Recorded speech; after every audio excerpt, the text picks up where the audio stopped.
Nous voulons tous aimer et être aimés. Nous recevons divers degrés d'amour de nos parents, frères et sœurs, amis.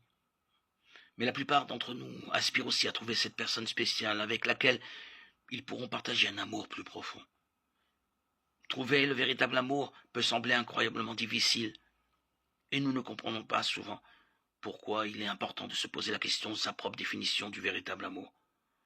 Comprendre ce qu'on entend par là nous aide à comprendre ce que nous cherchons et pourquoi nous le trouvons ou pas. Beaucoup de sociétés ont une conception très libre de l'amour, qu'elles associent souvent à des sentiments intenses, mais égocentriques et dénués d'engagement. Beaucoup de films et de séries télévisées mettent en scène des personnages qui obéissent à leurs pulsions et ont des rapports sexuels avant le mariage. Un amour fondé uniquement sur des émotions agréables ou sur l'attirance physique s'essoufflera aussi vite qu'il sera apparu. Il n'y a rien de mal à vouloir éprouver des sentiments agréables envers la personne que nous aimons, mais si nous fondons notre relation sur ces sentiments, elle sera bancale. Si nous aspirons à l'amour à laquelle notre culture saturée de sexe nous a habitués, il est normal que nous ayons du mal à le trouver. C'est parce que nous ne cherchons pas le véritable amour, mais une expérience éphémère par définition. La Bible nous donne une définition radicalement différente de l'amour. Le véritable amour vient de Dieu, car Dieu est amour. 1 Jean 4,8. C'est lui qui a mis en nous le désir d'aimer et d'être aimé. C'est pourquoi il est si crucial de comprendre ce qu'est l'amour pour lui. D'après la Bible, le véritable amour est un esprit de sacrifice et de consécration qui veut le meilleur pour l'être aimé. Jean 15,13. L'amour de Dieu pour nous l'a conduit à la croix. Nous pouvons être certains que Jésus n'avait pas de sentiment agréable en allant à son lieu de crucifixion. Luc 22, 42, 44. La Bible dit que nous sommes l'épouse de Christ. Matthieu 9, 15. Éphésiens 5, 32. Le romantisme est censé mener au mariage et grandir parallèlement avec l'engagement. Genèse 2, 24. Il doit être enraciné dans l'amour sacrificiel. Éphésiens 5, 22, 25, 28. Un certain nombre d'éléments peuvent nous empêcher de trouver le véritable amour selon le plan de Dieu. Nous pouvons faire l'erreur de penser qu'il n'y a qu'une seule bonne personne pour nous et donc craindre de la rater. Si nous attendons notre parfaite âme sœur, nous attendrons longtemps. La personne que nous décidons d'épouser devient de ce fait la bonne personne pour nous parce que nous nous engageons à passer notre vie avec elle. La Bible réduit notre champ de recherche. Notre véritable amour doit être un croyant consacré au Seigneur. 2 Corinthiens 6, 14, 15. Au-delà de ce principe fondamental, Dieu nous donnera la sagesse et le discernement requis pour choisir la bonne personne. Jacques 1, 5.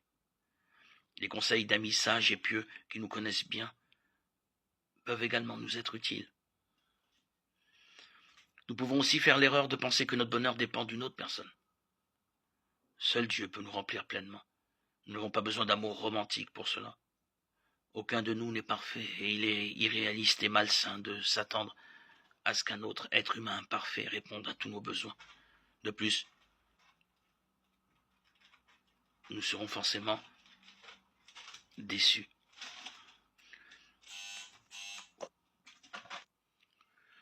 Une autre erreur à ne pas commettre est celle de ne pas être prêt à changer et à grandir. On s'imagine facilement de quel genre de personne on voudrait tomber amoureux, mais combien d'efforts faisons-nous pour devenir cette personne nous-mêmes?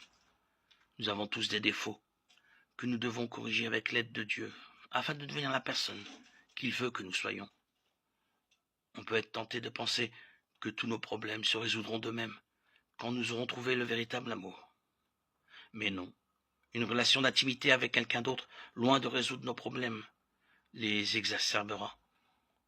Si nous sommes disposés à changer et à grandir, le faire qui aiguise le fer, Proverbe 27, 17, peut faire partie de la bénédiction d'une relation.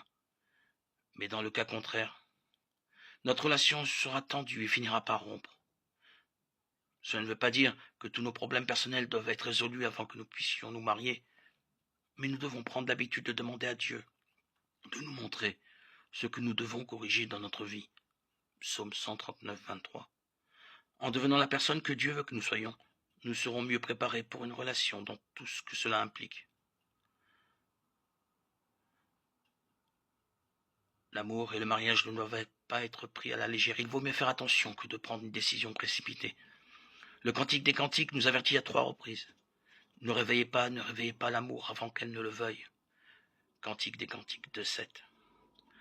Le moment de Dieu est toujours le meilleur. Nous savons que Dieu comprend notre aspiration à trouver le véritable amour. Si nous lui abandonnons pleinement ce désir, nous serons soulagés du fardeau de vouloir le trouver par nous-mêmes. Matthieu 11, 29, 30. L'amour est une qualité essentielle de Dieu, qui nous montre dans la Bible ce qu'est le véritable amour. Le redéfinir ou chercher à le trouver en dehors des voies prévues par Dieu n'entraîne que frustration et désillusion.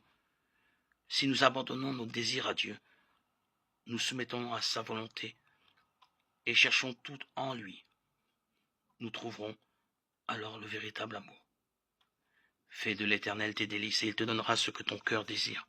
Psaume 37, 4.